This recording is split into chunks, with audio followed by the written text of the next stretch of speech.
कल हमने डिस्कस किया था टैक्सेबल गुड्स तक क्या होती हैं क्या नहीं होती। आगे आता है हमारे पास सप्लाई। मार्क कर लें, सुपर इम्पॉर्टेंट है ये। आगे तीन कंसेप्ट्स हैं सप्लाई, इसी से अगला है वैल्यू ऑफ सप्लाई और उसी से अगला होगा टाइम ऑफ सप्लाई। दीज तीन are the super important concept of that chapter. और यही तीन कंसेप्ट जो है that is going to be the base for your numericals. हम जब पढ़ रहे थे हमने कहा था टैक्स चार्ज होगा सप्लाई ऑफ गुड्स पे। हमने बार बार सप्लाई का वर्ड डिस्कस किया था।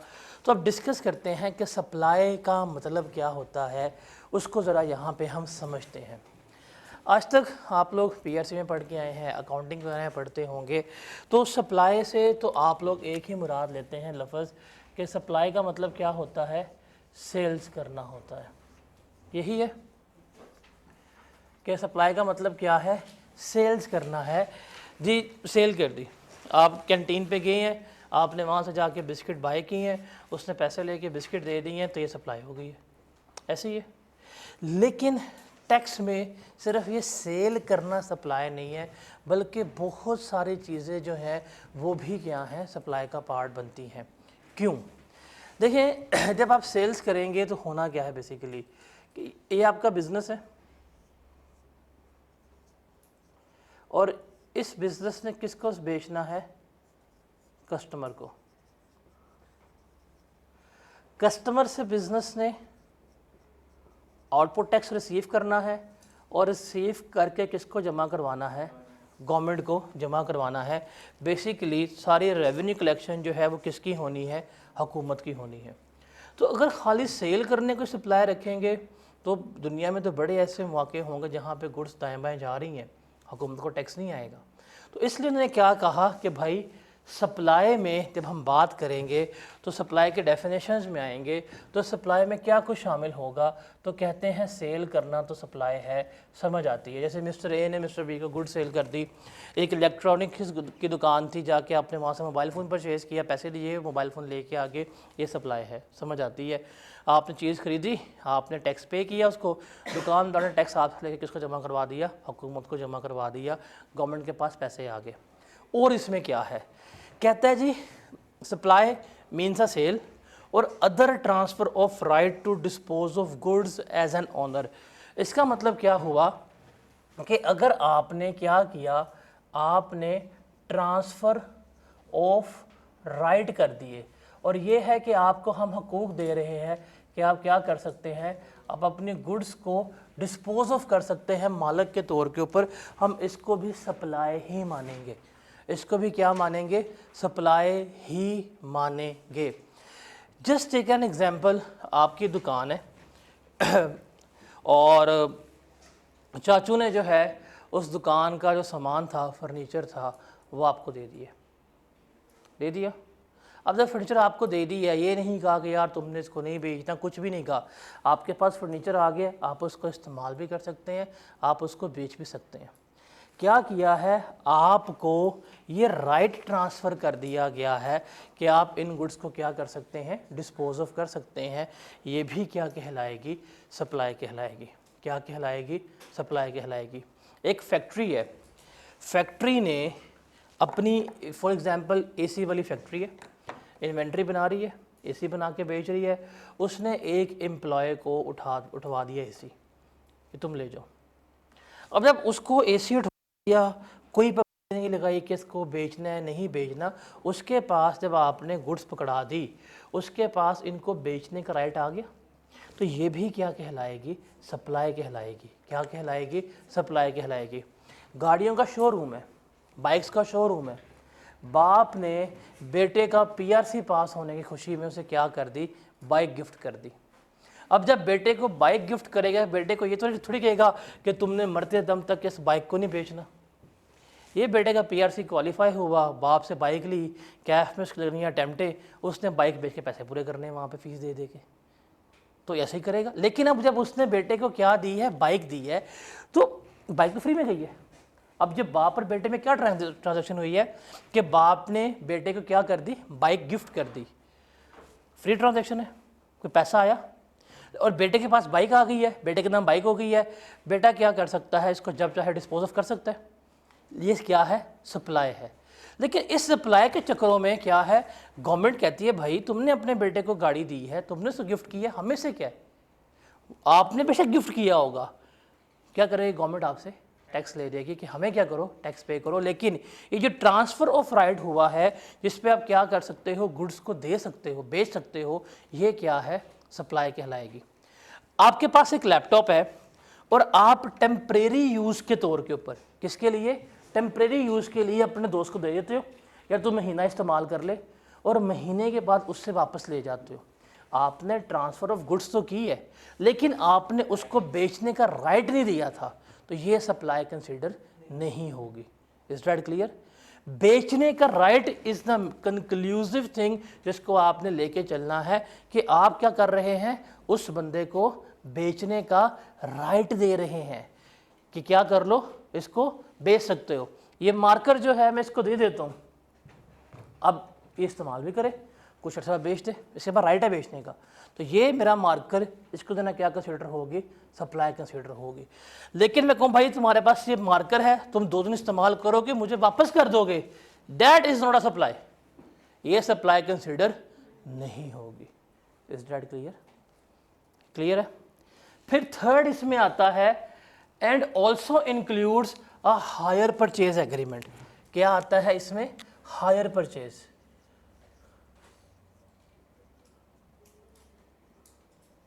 What is the meaning of hire purchase.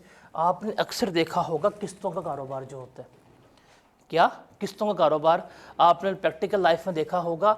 अब किस्तों का कारोबार बेसिकली क्या होता है, मैंने फॉर एग्जांपल ये टीवी जो है इंस्टॉलमेंट के ऊपर लेने, जस्ट टेक एन एग्जांपल, तो क्या प्रोसेस होगा, आज जाऊंगा, आज जाके मैं एडवांस जमा करवाऊंगा, कुछ दिनों बाद टीवी मिल जाएगा, फिर जो 12 महीने की इंस्टॉलमेंट्स होंगी मैं किस्तें जमा करवाता रहूँगा, और किस्तें जमा करवाने के बाद मुझे क्या होगा, टीवी मेरे हो जाएगा, ओनरशिप आ जाएगी।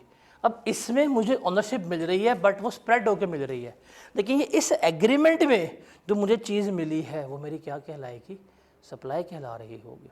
आपने अगर कभी भी इंस्टॉलमेंट के ऊपर कोई चीज़ ली हो, जो आपको इनवॉइस मिलती है ना, स्टार्टिंग में जब एडवांस जमा करवाते हैं, आप देखेंगे उसी वक्त सेल्स टैक्स चार्ज हो जाता है। अगर आपने बाइक ली हो इंस्टॉलमेंट पे, जैसे आप बाइक लेते हैं, जिस दिन आपकी क्या कहते हैं एग्रीमेंट होता है, उस दिन ही वो क्या करता है, आपसे सेल्स टैक्स ले लेता है। जब आपको एट द एंड पेपर्स मिलते हैं, जब आप पर्ची वगैरह देखते हैं, उस पर लिखा होता है कि भाई सेल्स टैक्स तो आपने उस दिन ही पे कर दिया था जिस दिन आपने बाइक ली थी किस्तों पे। तो ये किस्तों पे सामान बेचना, ये भी क्या कहलाती है, सप्लाई कहलाती है। तो सिर्फ सेल करना सप्लाई नहीं है, बल्कि देखें सेल करना भी सप्लाई है। अब सेल का मतलब क्या है, मैं दुकानदार के पास गया, मोबाइल खरीदा, सेल हो गई, सप्लाई है। उसके अलावा ट्रांसफ़र ऑफ राइट जो है to dispose of goods as a owner, ये भी क्या है, हमारी सप्लाई है, कि आप एक बंदे को गुड्स बेचने का राइट दे रहे हो कि तुम क्या कर सकते हो, इन गुड्स को बेच सकते हो, डिस्पोज ऑफ कर सकते हो, ये भी क्या है, हमारी सप्लाई है।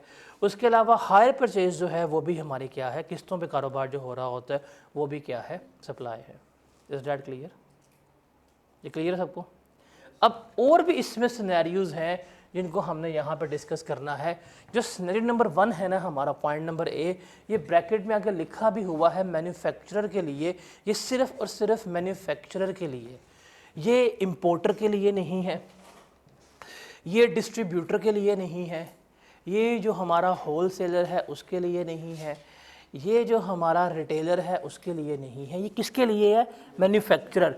मैन्युफैक्चरर कौन होता है, जो चीज़ें बना के बेचता है, चीज़ें क्या करता है, बना के बेचता है।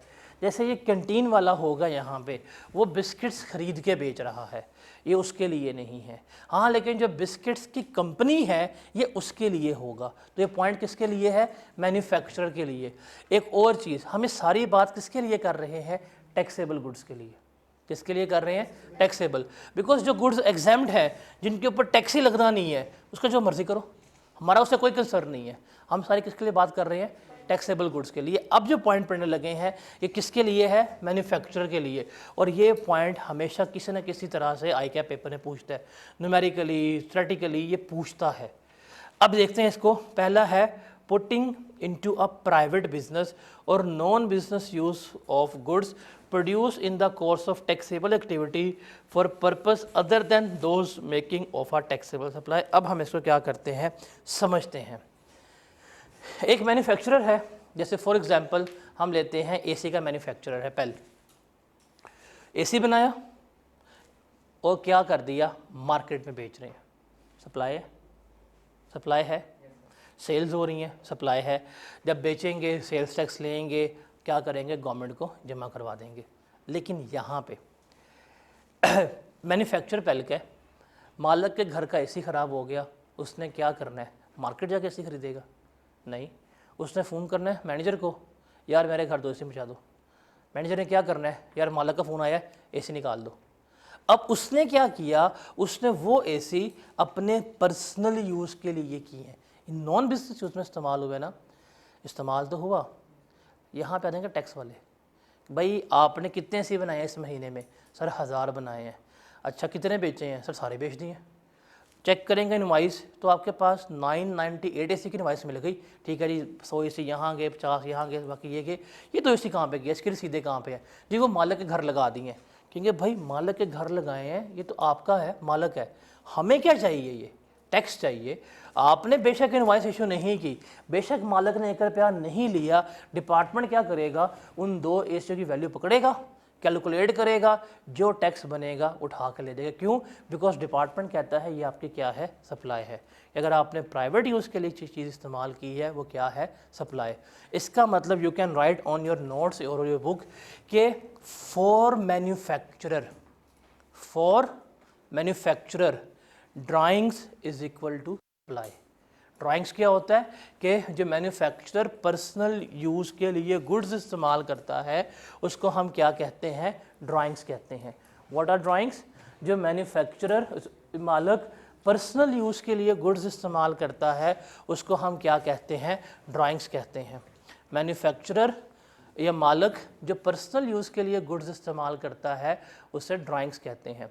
अगर एक बंदा एसी बना रहा है, एसी का मैन्युफैक्चरर है, और उसने उठा के अपने लिए इस्तेमाल कर ली गुड्स, तो वो क्या होगी, सप्लाई कंसिडर होगी। एक कपड़े का मैन्युफैक्चरर है, सूट बना रहा है, मार्केट में बेच रहा है, और ईद के लिए खुद ही अपने क्या किया, उसने उठा के वेयर हाउस से ले गया, ये भी क्या है, सप्लाई है। बट ये मैन्युफैक्चरर के लिए है। देखें, एक है पेल एसी बना रहा है, एक है खान ब्रदर इंस्टॉलमेंट, वो भी एसी बेच रहा है। लेकिन पेल वाले एसी बना के बेच रहे हैं, और जो खान ब्रदर इंस्टॉलमेंट है वो एसी खरीद के बेच रहे हैं। ये जो बना के बंदा बेच रहा है, अगर वो अपने पर्सनल यूज़ के लिए इस्तेमाल करेगा, वो ड्राइंग्स करेगा, उसको हम क्या कहते हैं, सप्लाई। लेकिन ये जो खान इंस्टॉलमेंट वाला है, अगर इसने पर्सनल यूज़ के लिए इस्तेमाल कर लिया, इसको हम सप्लाई नहीं कहेंगे। वो ख़रीद के लाया था, ये बना के बेच रहा है। तो ये किसके लिए है, ये सिर्फ़ और सिर्फ हमारा पर्सनल, ये मैन्युफैक्चरर के लिए पॉइंट है। तो ड्राइंग्स क्या होंगे, मैन्युफैक्चर के लिए सप्लाई होंगी।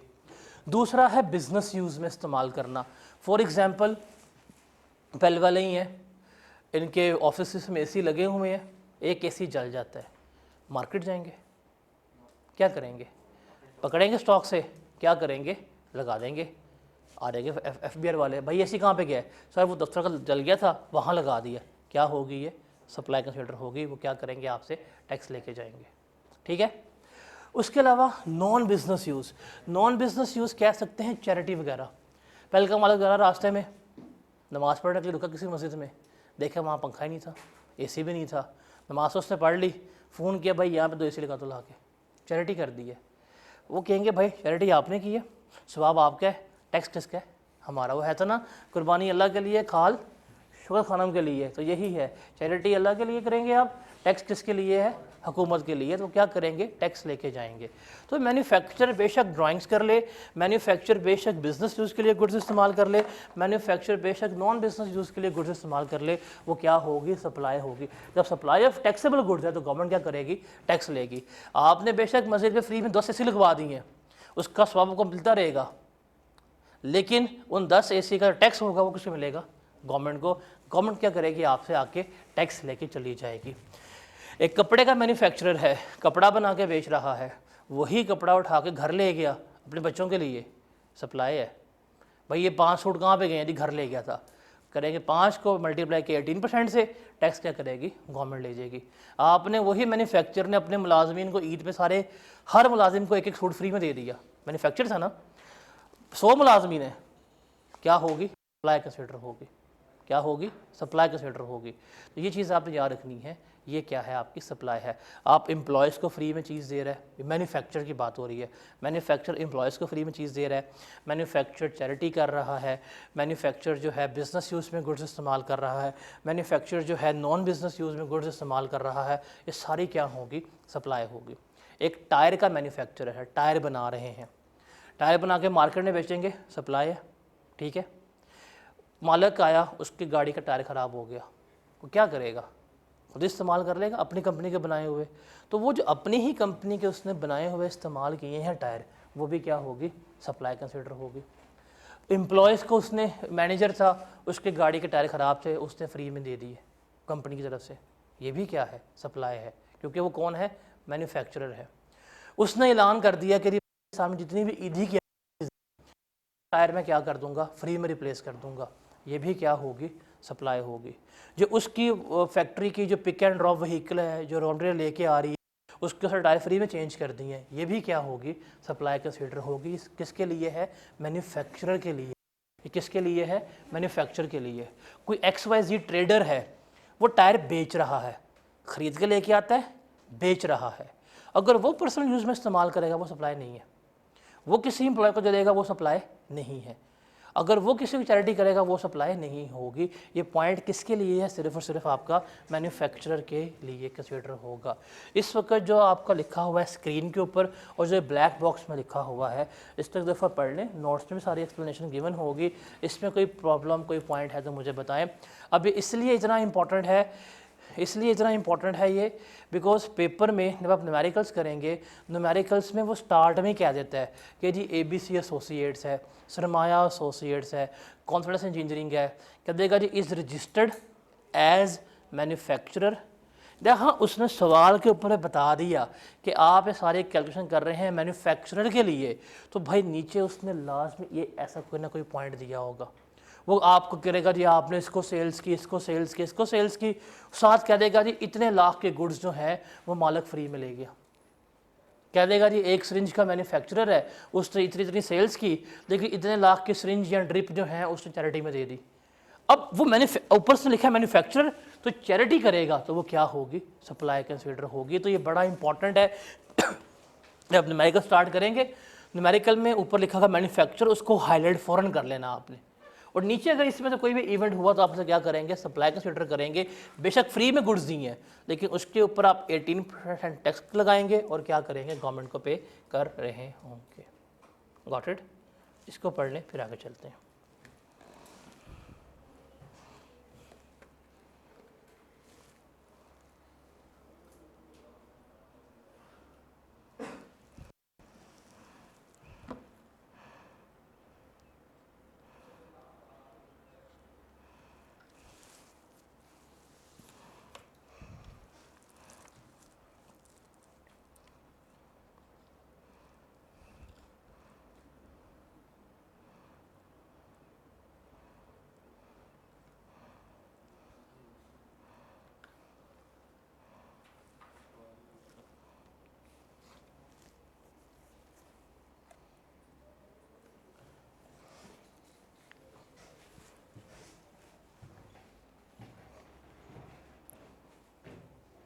उसके बाद है अगला पॉइंट, दैट इज़ ऑक्शन और disposal of goods to satisfy a debt on by a person. Supply के डेफिनेशन में जो हमने पहले 2 पॉइंट डिस्कस किए हैं, पास्ट पेपर में मैक्सिमम यही आए हैं। अब जो हम पॉइंट डिस्कस करने लगे हैं, आपको शायद ये किसी पास्ट पेपर में नहीं मिलेंगे।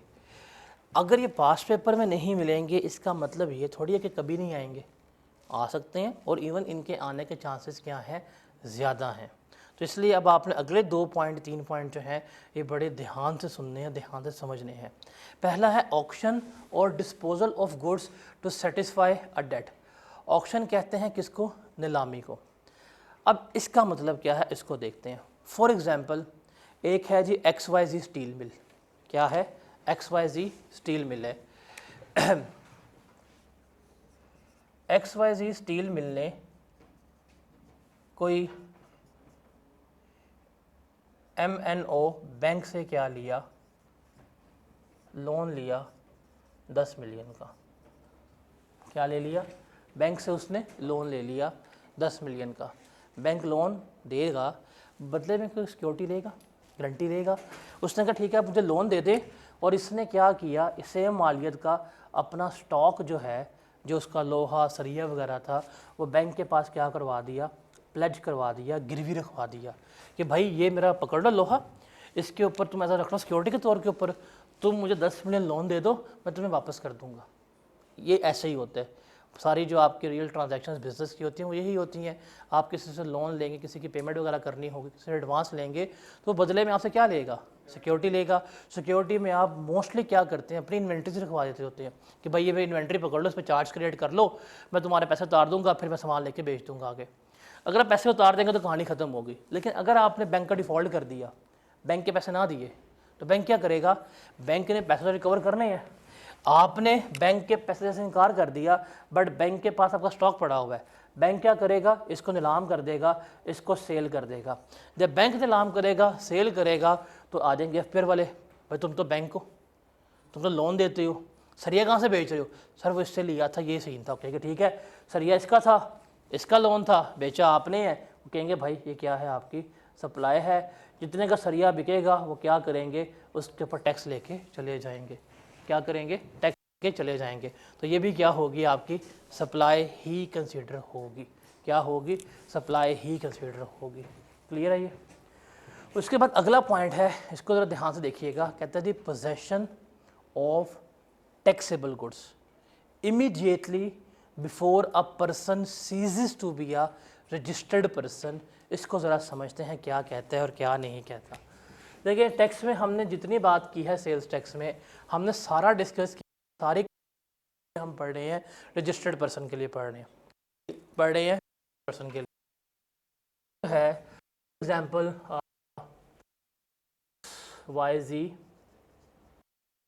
क्लोथ्स मैन्युफैक्चरर है, वो क्या कर रहा है, कपड़े बनाकर बेच रहा है, सेल्स टैक्स में रजिस्टर्ड था, सेल्स कर रहा है, परचेज कर रहा है, आउटपुट टैक्स ले रहा है, इनपुट कर रहा है।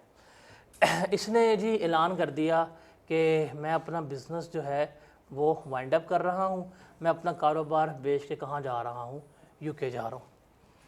सेल्स टैक्स रजिस्टर्ड, जब वो कारोबार बेच के यूके जा रहा है तो क्या करेगा, ये जाएंगे डिपार्टमेंट के पास, उन्हें कहेंगे सर वो आपने हमें STR नंबर अलॉट किया हुआ है, काइंडली ये नंबर कैंसिल कर दें और हमारा जो रजिस्ट्रेशन है वो क्या कर दी जाए, ख़त्म कर दी जाए।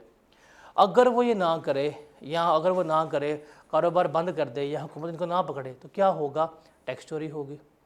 अब गवर्नमेंट कहती है ठीक है, एफ वाले कहते हैं ठीक है, हम आपको डील, हम क्या करते हैं, आपको कैंसिल कर देते हैं। वो क्या करेंगे, ये आपके पास आएंगे, देखेंगे जब आपने डी रजिस्ट्रेशन के लिए अप्लाई किया, आपके पास कितना स्टॉक मौजूद है, क्या कितना स्टॉक आपका वेयर हाउस में मौजूद है। वो स्टॉक को पकड़ेंगे, फॉर एग्जांपल आपके पास 1000 क्वांटिटी है, कहेंगे कितने का जी, 100 का, मल्टीप्लाई करेंगे, आपके पास जवाब आ जाएगा 1 लाख रुपया। कहेंगे भाई इसके ऊपर टैक्स बनता है 18,000 रुपया। वो क्या करेंगे, इसको 18,000 का टैक्स लेंगे और फिर क्या करेंगे, आपको डी रजिस्टर्ड करेंगे। इसका मतलब क्या हुआ, जब आप डी रजिस्ट्रेशन के लिए अप्लाई करेंगे, ऑन दैट डे जितना स्टॉक आपके पास पड़ा होगा वो भी क्या है, आपकी सप्लाई है। गवर्नमेंट आपसे टैक्स लेगी, जब आप ये टैक्स पे कर देंगे फिर वो आपको डी रजिस्टर करेगी, फिर वो आपका सर्टिफिकेट कैंसिल करेगी, अदरवाइज नहीं, अदरवाइज नहीं। तो ये चीज़ आपने याद रखनी है। ये इसलिए गवर्नमेंट करती है, बिकॉज होता क्या है कि जब गवर्नमेंट को पता है कि भाई इसके पास 1000 यूनिट्स पड़े हुए हैं और ये बंदा डी रजिस्टर्ड हो रहा है, अगर डी रजिस्टर्ड ना होता और ये 1000 यूनिट्स को मार्केट में बेचता, 1000 कस्टमर आते, 1000 कस्टमर से टैक्स लेता, गवर्नमेंट को क्या करता, जमा करवाता। ऐसे ही था। इसके डी रजिस्ट्रेशन की वजह से अब क्या होगा, गवर्नमेंट को ये टैक्स नहीं मिलेगा। सेकेंडली, ये हो तो रहा है डी रजिस्टर्ड, कारोबार तो ख़त्म करके जा रहा है, लेकिन ये 1000 यूनिट्स बेच के ही जाएगा, तो वो बेचेगा मार्केट में, तो वो क्या होगा, फिर गवर्नमेंट का नुकसान हो जाएगा। तो गवर्नमेंट क्या कहती है, ठीक है हम क्या कर देंगे, आपको डी रजिस्टर्ड तो कर देंगे, लेकिन आपके पास जितनी इन्वेंट्री पड़ी हुई है हम काउंट करते हैं, वैल्यू लगाते हैं, जो टैक्स है हमें दे दो, आप टैक्स पे करोगे, फिर क्या हो जाओगे, डी रजिस्टर्ड। फिर आप इस स्टॉक को जलाओ, फेंको, जो मर्जी करो, उससे हमारा कोई कंसर्न नहीं होगा। Is that clear? क्लियर है, ये समझ लगी इस चीज़ की। उसके बाद अगला पॉइंट है manufacture of a goods belonging to another person, the transfer of goods to the owner और to a person nominated by him. इसके लिए ना ब्रैकेट में लिख लें आगे toll manufacturer, TOLL, toll manufacturer. उसकी ज़रा हम यहाँ पर डिस्कशन कर रहे हैं क्या है और क्या नहीं है। Toll manufacturer, TOLL, toll manufacturer क्या होता है उसको ज़रा हम यहाँ पर डिस्कस करते हैं। देखिए इससे पहले हमने पढ़ा था मैन्युफैक्चरिंग, पहले वाले AC बना के बेच रहे हैं, उनके पास AC की बॉडी भी पड़ी हुई है, उनके पास कंप्रेसर भी है, उनके पास कंडेंसर भी है। वो क्या करते हैं, उन सबको इकट्ठा करते हैं फिर बेचते हैं। इसका मतलब ये वो मैन्युफैक्चरर है जिसके पास सारा का सारा रॉ मटेरियल है। ऐसा ही है। हमने बात की क्लॉथ्स के मैन्युफैक्चरर की, धागा लेके आते हैं, उसको बुनते हैं, शर्ट्स बना के बेच देते हैं, ये भी क्या है, मैन्युफैक्चरर है। कुछ ऐसे होते हैं, बड़ी बड़ी ब्रांड्स ऐसी होती हैं जो आपको कपड़े तो बेच रहे हैं बट वो कपड़े बनाते नहीं हैं, वो सब ब्रांड का नाम इस्तेमाल करते हैं कि हमारा है, करते कुछ नहीं है। वो जिससे करवा रहे हैं वो कौन सा होगा, टॉल मैन्युफैक्चर। जैसे पाकिस्तान में बहुत बड़े बड़े ब्रांड्स हैं ख़वातीन के, जिनकी लॉन के पीछे ये पागल हो रही होती हैं, लड़ रही होती हैं, सर फाड़ रही होती हैं, वो उनका ब्रांड है, वो कुछ नहीं करते। वो सिर्फ क्या करते हैं, वो अपना सफ़ेद कपड़ा जो कफन होता है सिर्फ वो क्या करते हैं, इंपोर्ट करते हैं कि जी हमारा कपड़ा जो है वो क्या है, प्रीमियम है। अब फॉर एग्ज़ाम्पल एक कंपनी है, उसका नाम है कंपनी ए। ये कंपनी ए जो है ये बहुत ही फेमस ब्रांड है और इसके पीछे दुनिया पागल है। डन हो गया। ये कंपनी अपना ड्रेस बेच रही है जो अवाम में क्या है, बहुत ही मशहूर है, और ये जब कस्टमर्स को बेचती है टैक्स वगैरह लेके जमा करवा देती है। लेकिन ये कंपनी है खुद कुछ नहीं बना रही। ये क्या करती है, ये सिर्फ अपना एक सफ़ेद कपड़ा करती है इंपोर्ट। यहाँ पे ना इसकी दो कंपनीज बैठी हुई हैं, दो वेंडर्स बैठे हुए हैं, एक बैठा हुआ है वेंडर ए, दूसरा बैठा हुआ है वेंडर बी। ये क्या करते हैं, इनके पास कुछ भी नहीं है।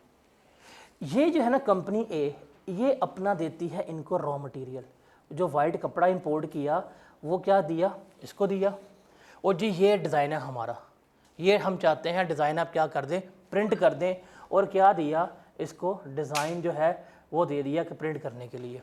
अब ये कंपनी क्या करेगी, इस कंपनी ने इससे लिया रॉ मटेरियल, इससे लिया डिज़ाइन, और इसके कहने के ऊपर कपड़ा प्रिंट करके दे दिया। क्या कर दिया, कपड़ा प्रिंट करके दे दिया। ऐसे बंदे को हम कहते हैं टॉल मैन्युफैक्चरर। क्या कहते हैं, टॉल।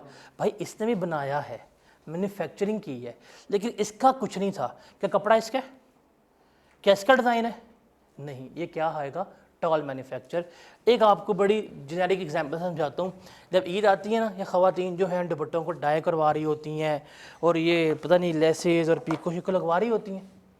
अब दुपट्टा होता है ख़वातीन का, लेकिन वो जो बंदा डाई कर रहा है, जो लेस कर लगा रहा है, जो पीको कर रहा है, उसका तो कुछ भी नहीं है। वो इनसे लेगा, धागा लेके आएगा, इनको करके दे देगा। तो वो बंदा क्या कहलाएगा, टॉल मैन्युफैक्चर। और वो फिर इस डाई करने के पैसे चार्ज करेगा, जो 300 रुपया दे दें मुझे, 500 रुपया दे दें। वो जो उसने पैसे चार्ज किए हैं वो उसकी क्या कहलाएगी, सप्लाई।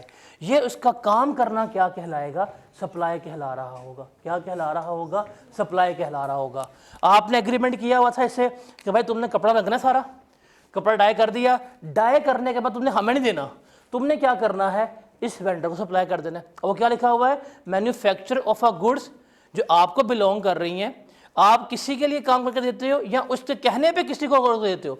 इसने कहा भाई ये कपड़ा मेरा है, डाई करो और क्या दे दो, इसको पड़ा दो। ये कपड़ा लेके क्या करता है, उसको वेरियस साइजेस में स्टिच करता है और स्टिच करके वापस क्या करता है, इनको दे देता है। तो अब इसने भी क्या किया है, स्टिचिंग की है।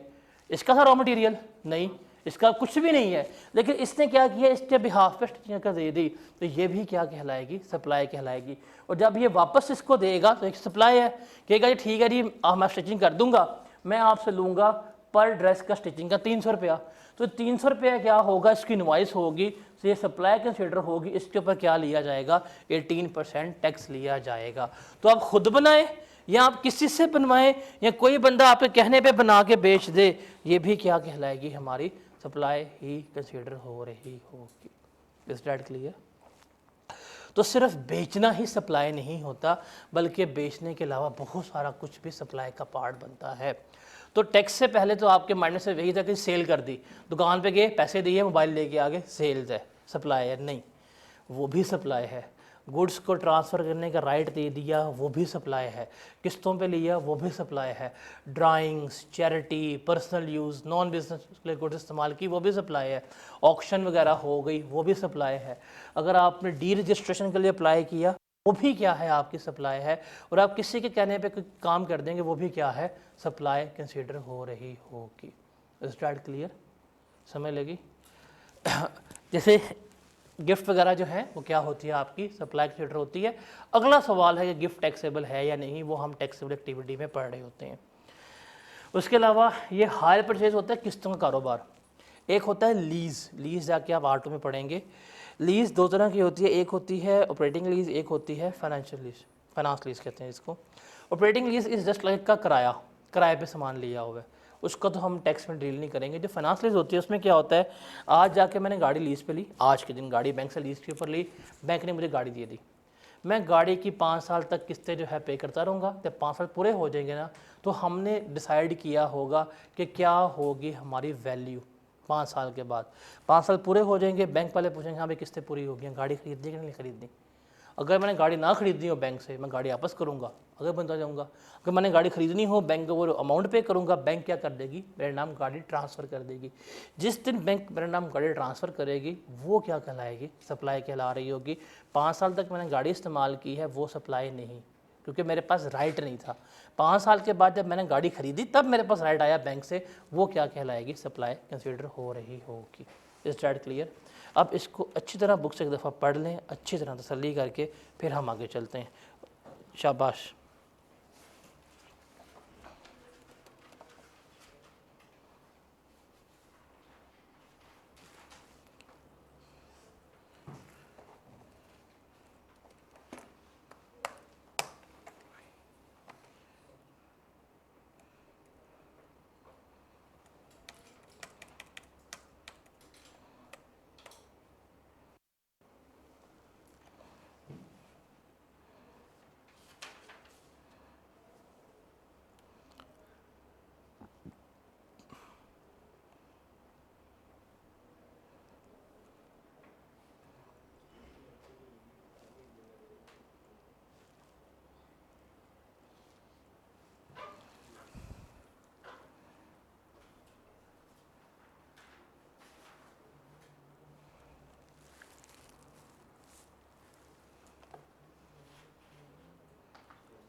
ये दो एग्जांपल्स भी गिवन होंगी, तो इनको भी दफ़ा रीड कर लें। एग्जांपल्स पढ़ कर समझ आती है कि हम किसकी बात कर रहे हैं, क्या है और क्या नहीं है।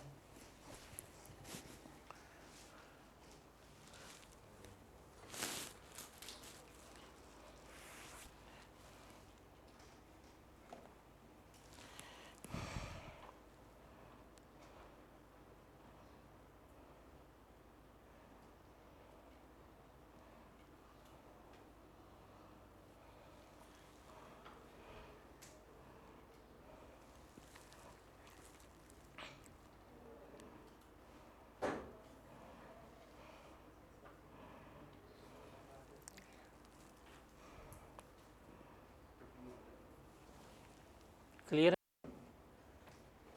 ओ यार पढ़ वे तेरे पहले 48 नंबर आए ने, वो भी एडिट करने के बाद हैं, उतार लो ना, होगा ना दर्द होगी।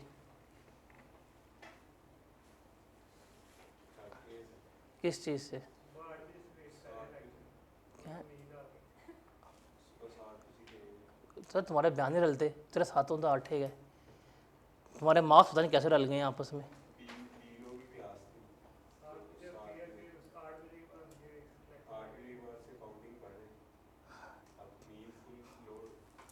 इतनी अकाउंटिंग पढ़ के पास भी कर लेनी चाहिए जी।